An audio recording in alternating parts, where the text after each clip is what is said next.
मध्य प्रदेश के विदिशा जिले के लाल पठार गांव में बड़ा हादसा हुआ है। कुएं में गिरे बच्चे को बचाने पहुंची भीड़ भी कुएं के धंसने में उस पे जा गिरी। अब तक 16 लोगों को बाहर निकाला जा चुका है। 3 की मौत हो गई है। रेस्क्यू जारी है। करीब 12 घंटे से रेस्क्यू ऑपरेशन जारी है।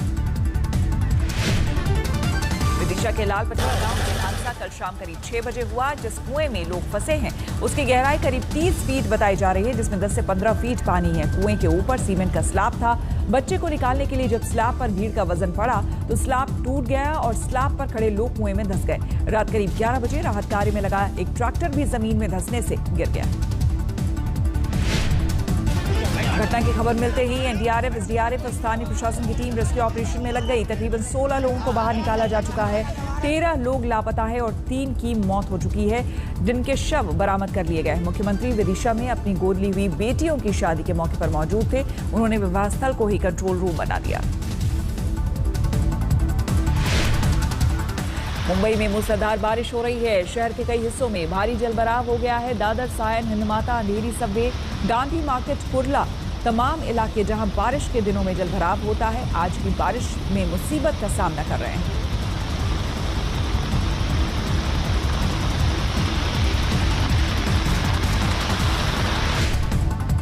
श्रीनगर में एनकाउंटर में सुरक्षा बल के जवानों ने लश्कर के 2 आतंकियों को मार गिराया है। एनकाउंटर में सीआरपीएफ के 2 जवान जख्मी हुए हैं। श्रीनगर के दानमार इलाके के आलमदार कॉलोनी में आतंकियों के छिपे होने की सटीक सूचना पर पुलिस और सीआरपीएफ की टीम वहां पहुंची थी। सुरक्षा बल के जवानों ने इलाके को घेरा तो आतंकियों ने गोलीबारी शुरू कर दी। जवाबी फायरिंग में 2 आतंकवादी मारे गए हैं। पुलिस इलाके में सर्च ऑपरेशन कर रही है।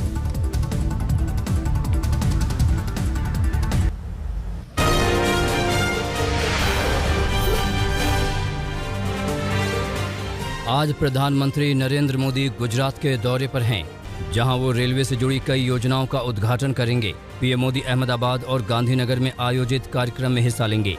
कार्यक्रम के दौरान गुजरात साइंस सिटी में एक्वाटिक्स एंड रोबोटिक्स गैलरी और नेचर पार्क का भी उद्घाटन करेंगे। गृह मंत्री अमित शाह इस कार्यक्रम में वीडियो कॉन्फ्रेंसिंग के जरिए जुड़ेंगे। उनके अलावा गुजरात के सीएम विजय रूपाणी, उप मुख्यमंत्री नितिन पटेल, केंद्रीय रेल मंत्री अश्विनी वैष्णव, केंद्रीय रेल राज्य मंत्री दर्शन जरदोश समेत अन्य कई मंत्री भी इस कार्यक्रम में शामिल होंगे। आज यूपी में बीजेपी कार्य समिति की बैठक है, जिसमें 2022 के चुनाव जीतने की रणनीति के साथ मंत्रिमंडल विस्तार पर भी चर्चा होगी। सूत्रों की माने तो यूपी में जल्द मंत्रिमंडल का विस्तार हो सकता है, यानी कि विधानसभा चुनाव से पहले प्रदेश सरकार में कई नए मंत्री देखने को मिल सकते हैं। खुद बीजेपी अध्यक्ष जेपी नड्डा भी वर्चुअल माध्यम से इसमें शामिल होंगे। पीएम मोदी ने अपने मंत्रिमंडल विस्तार में यूपी के सबसे ज्यादा 7 मंत्रियों को जगह दी थी। अब योगी आदित्यनाथ भी कई नए चेहरों को अपनी टीम में शामिल कर सकते हैं। प्रदेश के अन्य जो कार्य समिति सदस्य हैं, जो प्रमुख लोग हैं, वो हमारे प्रदेश कार्यालय पर रहेंगे। बाकी लोग वर्चुअल जुड़ेंगे और इसमें हमारे केंद्र के भी तमाम नेता वर्चुअल इससे जुड़ सकते हैं। और जाहिर सी बात है, हम बीजेपी का संगठन का भी मुद्दा विकास होता है। जनता के लिए सेवा कार्य हम बेहतर तरीके से सुविधाएं उनको कैसे मुहैया करा सके, ये हमारा मुद्दा हमेशा से रहा है। तो प्रमुख एजेंडा होगा विधानसभा चुनाव। देखिए, चुनाव राजनीतिक दलों के सामने एक प्रक्रिया जरूर होती है, लेकिन चुनाव के साथ साथ अन्य विकास के मुद्दे भी हमारे और कृषि और किसानों के मुद्दे भी हमारे सामने हैं। उन पर भी चिंतन मनन अपरिहार्य है। पंजाब में सिद्धू और अमरिंदर के बीच सियासी घमासान खत्म होने का नाम नहीं ले रहा। सिद्धू को पंजाब का अध्यक्ष बनाए जाने की अटकलों ने एक बार फिर अमरिंदर सिंह को नाराज कर दिया। कल रात हरीश रावत ने आला नेताओं से बात की और सिद्धू को अध्यक्ष बनाए जाने को लेकर गोलमोल जवाब दिया। इस बीच सिद्धू ने भी बागी नेताओं के साथ बैठक की। वहीं अमरिंदर ने भी देर रात अपने खेमे के साथ आगे की रणनीति पर चर्चा की। आज तक से बातचीत में हरीश रावत ने पंजाब में सुलह के फॉर्मूले की बात कही थी, जिसमें सिद्धू को पंजाब कांग्रेस अध्यक्ष बनाए जाने के संकेत दिए थे। कैप्टन साहब ने भी और सिद्धू साहब ने भी ये रियलाइज किया है कि हमें पंजाब में यदि जीतना है, अपने आगे की पॉलिटिक्स को ठीक करना है, तो हमें किसी न किसी रूप में साथ चलना पड़ेगा। तो कैप्टन ने जो गेस्चर दिखाया कांग्रेस प्रेसिडेंट से मिलने के बाद कि जो कुछ सीपी तय करेंगी मैं उसको मानूंगा, तो उसका पार्टी में बहुत पॉजिटिव इफेक्ट गया है। यानी कहीं ना कहीं कप्तान के नेतृत्व में चुनाव लड़ा जाएगा क्योंकि वो मुख्यमंत्री हैं, लेकिन सिद्धू जी शायद पीसीसी प्रेसिडेंट बने जो उनकी ख्वाहिश है। कहीं इसी के आसपास हमको बैलेंस करना पड़ेगा। तो क्या वो भी हो अध्यक्ष सकते हैं, ये अध्यक्ष बनाए जा सकते हैं क्या? सर वो भी एक चेहरे हैं या वही होंगे? सर क्योंकि ऐसी खबर आई कि कैप्टन साहब नाराज हो रहे हैं, ऐसी बात सुन। कांग्रेस ने भी यूपी चुनाव के लिए कमर कस ली है। आज से प्रियंका गांधी यूपी के 3 दिन के दौरे पर हैं। उत्तर प्रदेश विधानसभा चुनाव के लिए संगठन और कार्यकर्ताओं का मनोबल बढ़ाने के मकसद से पहुंचेंगी। प्रियंका गांधी का पहले 14 जुलाई को लखनऊ जाने का कार्यक्रम था, लेकिन दिल्ली में कुछ अहम बैठकों की वजह से ये टाल दिया गया। प्रियंका गांधी आज लखनऊ पहुंचेंगी। 18 महीने बाद प्रियंका लखनऊ आ रही हैं। पश्चिम बंगाल में उपचुनाव को लेकर घमासान मचा हुआ है। टीएमसी के 6 सदस्यों का प्रतिनिधिमंडल दिल्ली में चुनाव आयोग से मिलने पहुंचा, जहां बंगाल में खाली पड़ी 7 सीटों पर उपचुनाव कराने को लेकर ज्ञापन सौंपा। इस बीच ममता बनर्जी ने भी चुनाव आयोग से वक्त पर चुनाव कराने की बात कही और साफ किया कि बंगाल में कोरोना कंट्रोल में है, ऐसे में चुनाव कराए जा सकते हैं। दीदी ने चुनाव में देरी की वजह बीजेपी के डर को बताया। ममता बनर्जी नंदीग्राम से चुनाव हारी थी, जिसके बाद सीएम बने रहने के लिए उन्हें 6 महीने के अंदर उपचुनाव जीतना है।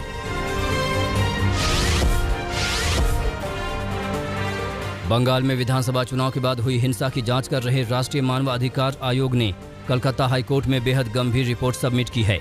आयोग ने हिंसा को लेकर अदालत से कहा है कि बंगाल में कानून का शासन नहीं, बल्कि शासक का कानून चलता है। बंगाल हिंसा के मामलों की जांच राज्य के बाहर की जानी चाहिए। 13 जुलाई को कोर्ट में पेश की गई इस रिपोर्ट के लीक होने पर ममता ने सवाल खड़े किए हैं। ममता ने कहा कि आयोग को न्यायपालिका का सम्मान करना चाहिए और इस रिपोर्ट को लीक नहीं किया जाना चाहिए। इस रिपोर्ट को केवल कोर्ट के सामने रखना चाहिए।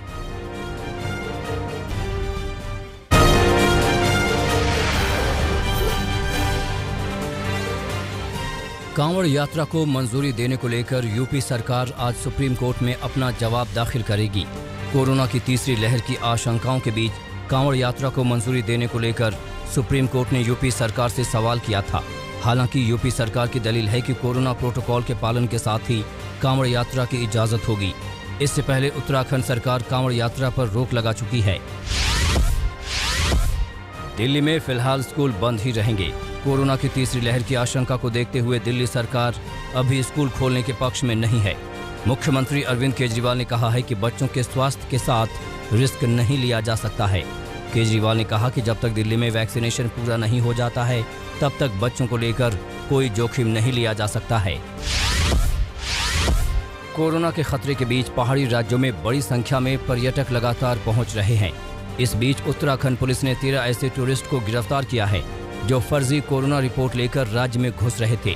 इन सभी के खिलाफ महामारी एक्ट के तहत केस दर्ज किया गया है।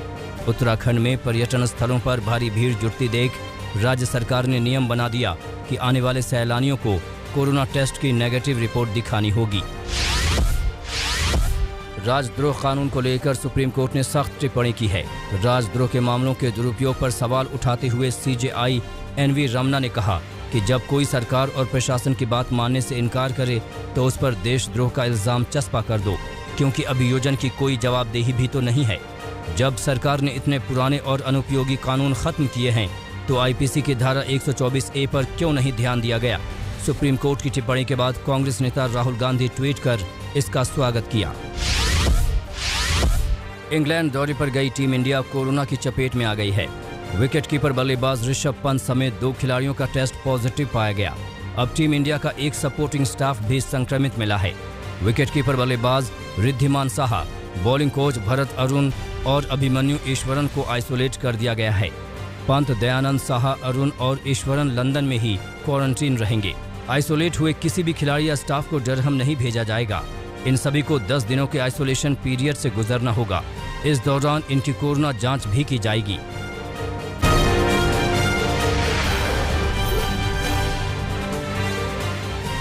मेरठ पुलिस चौकी पर मारपीट का वीडियो सोशल मीडिया पर जमकर वायरल हो रहा है।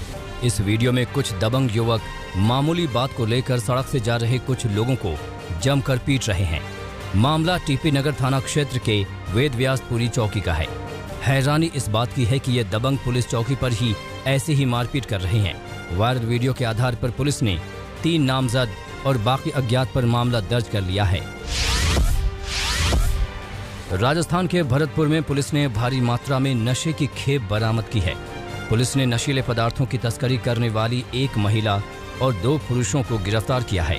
मामला थाना उद्योग नगर क्षेत्र का है। पुलिस को सूचना मिली थी कि नशे के सौदागर बाइक से गांजे की खेप लेकर जा रहे हैं। पुलिस ने जाल बिछाया तो आरोपियों को पकड़ लिया। पुलिस ने आरोपियों के पास से 15 किलो 200 ग्राम गांजा बरामद किया है। पुलिस आगे की कार्रवाई में जुट गई है।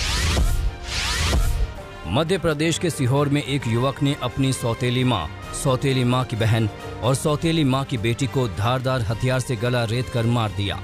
मामला मंडी थाना क्षेत्र के कोड़िया छीतू इलाके का है। जानकारी के मुताबिक पारिवारिक विवाद में युवक ने तीनों की हत्या की। हत्या करने के बाद आरोपी फरार है। पुलिस आरोपी की तलाश में जुट गई है। उत्तराखंड के उधम सिंह नगर में रेप के 2 मामले सामने आए हैं। पहले मामले में एक पुलिसकर्मी पर आरोप है कि उसने नाबालिग के साथ रेप किया। मामला जसपुर का है। पुलिस ने आरोपी पुलिसकर्मी को गिरफ्तार कर जेल भेज दिया है। वहीं दूसरा मामला बाजपुर क्षेत्र का है। जानकारी के मुताबिक एक तलाकशुदा महिला से फेसबुक पर दोस्ती करके उसे आरोपी ने मिलने के लिए बुलाया और उसके साथ रेप किया। पुलिस ने आरोपी के खिलाफ केस दर्ज कर लिया है। फरीदाबाद में एक ढाबे की कुर्सी पर बैठने को लेकर हुए विवाद में आरोपियों ने ढाबा मालिक और उसके दोनों बेटों पर चाकू से हमला कर दिया। मामला NIT 1 इलाके का है। बताया जा रहा है कि कुर्सी पर बैठने को लेकर 2 पक्षों में फसाद हो गया। इस फसाद को सुलझाने के लिए जब ढाबा मालिक और उसके बेटे बीच में आए तो एक पक्ष के आरोपियों ने अपनी गाड़ी से चाकू निकाला और ताबड़तोड़ वार कर दिए। चाकू से हमले की यह तस्वीर CCTV में कैद हो गई।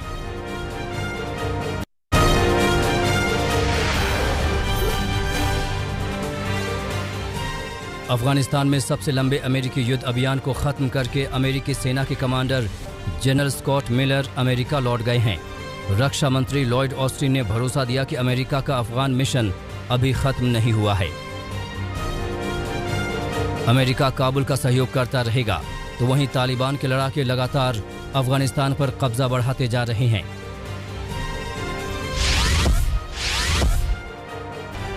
क्यूबा में हुए हिंसक विरोध प्रदर्शनों के लिए राष्ट्रपति मिगेल डियाज कैनेल ने सोशल मीडिया पर चले एक अभियान को जिम्मेदार ठहराया। SOS क्यूबा हैशटैग से चलाए जा रहे सोशल मीडिया कैंपेन को सरकार विरोधी बताया। बताते चलें कि क्यूबा के राष्ट्रपति के खिलाफ हो रहे प्रदर्शन को दुनिया भर में समर्थन मिल रहा है।